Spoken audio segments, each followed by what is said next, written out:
Hi అండి, నమస్తే. Welcome back to our channel. నేను మీ కామాక్షి. ఇవాళ మన ఛానల్లో ఎంతో టేస్టీ అయిన లిచ్చీ మిల్క్ షేక్ని ఎలా తయారు చేసుకోవాలో చూసేద్దామండి.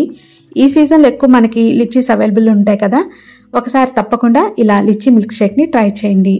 దీనికోసం ఇక్కడ నేను లిచ్చీస్ని తీసుకుంటున్నానండి. ఇలా లిచ్చీస్ని తీసుకొని దీనిపైన ఉన్న లేయర్ని పీల్ చేసుకోవాలి. కాస్త హార్డ్గానే ఉంటుంది, నిదానంగా జాగ్రత్తగా ఇది పైన లేయర్ని పీల్ చేసుకోవాలి. ఇలా లేయర్ని పీల్ చేసుకొని లోపల మనకి వైట్గా ఉంది కదా, ఆ పార్ట్ను వరకే తీసుకోవాలి. ఈ విధంగా మొత్తము పీల్ చేసేసుకోండి. ఇలా చక్కగా పీల్ చేసుకొని ఇదిగోండి, మనకి లిచ్చీ ఫ్రూట్ అయితే ఈ విధంగా ఉంటుంది. లోపల సీడ్ ఉంటుంది కదా, అది కూడా రిమూవ్ చేసేసుకుందాము. ఈ విధంగా లోపల ఉన్న సీడ్ని రిమూవ్ చేసుకొని ఈ వైట్ పార్ట్ వరకే అన్ని లిచ్చీస్లో కలెక్ట్ చేసుకోవాలి. ఇదిగోండి, సీడ్ ఈ విధంగా అన్నిట్లో రిమూవ్ చేసేసుకొని వైట్ పార్ట్ వరకే కలెక్ట్ చేసుకుందాము. ఈ విధంగా అంతా నేను వైట్ పార్ట్ వరకు తీసేసుకున్నానండి. ఇప్పుడు దీన్ని మనం మిక్సీ జార్లోకి వేసుకోవాలి.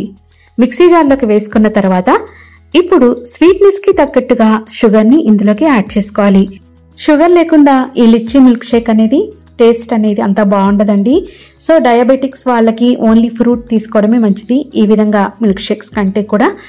ఇప్పుడు స్వీట్నెస్కి తగ్గట్టుగా షుగర్ని యాడ్ చేసుకున్నాం కదా, యాడ్ చేసుకున్న తర్వాత ఇది మరింత టేస్టీగా ఉండడం కోసం ఇందులోకి కండెన్స్డ్ మిల్క్ని కొంచెం యాడ్ చేసుకుంటే బాగుంటుంది. అంటే ఒక 2 టేబుల్ స్పూన్స్ కండెన్స్డ్ మిల్క్ని వేసుకుంటే బాగుంటుందండి. వేసుకున్న తర్వాత ఒక 5 అవర్స్ పాటు ఫ్రిడ్జ్లో ఉంచిన కూల్ మిల్క్ని ఇందులోకి కొంచెం యాడ్ చేసుకోండి. ఎందుకంటే లిచ్చీస్ కూడా బాగా మెదగాలి కాబట్టి మిక్సీ జార్లో వేసినప్పుడు. సో అందుకని కొంచెం మిల్క్ వేసుకొని ఒకసారి బాగా మెత్తగా గ్రైండ్ చేసుకొని అక్కడక్కడ కాస్త లిచ్చీ తగిలేటట్టుగా కొన్ని ఇందులోకి యాడ్ చేసుకొని మిగిలిన పాలను కూడా ఇందులోకి పోసుకొని ఇలా సర్వింగ్ గ్లాస్లోకి సర్వ్ చేసుకోవడమే. అంతే అండి, ఎంతో టేస్టీ అయిన లిచ్చీ మిల్క్ షేక్ రెడీ. మీరు కూడా ఇది తప్పకుండా ట్రై చేయండి. సీజనే కాబట్టి లిచ్చీస్ మనకి ఎక్కడైనా అవైలబుల్ ఉంటాయి. మీకు దొరకకపోతే ఆన్లైన్లో అయినా అవైలబుల్ ఉంటాయండి. తప్పకుండా ఒకసారి ట్రై చేసి ఈ లిచ్చీ మిల్క్ షేక్ ఎలా వచ్చిందని నాకు ఫీడ్బ్యాక్ ఇవ్వండి. నచ్చిందంటే తప్పకుండా లైక్ చేసి షేర్ చేయండి. మరిన్ని వీడియోస్ కోసం ఛానల్ని సబ్స్క్రైబ్ చేయడం మాత్రం మర్చిపోకండి. నెక్స్ట్ మంచి రెసిపీస్తో వీడియోస్తో మీ ముందుకు వస్తాను. అంతవరకు బాయ్ అండి, టేక్ కేర్.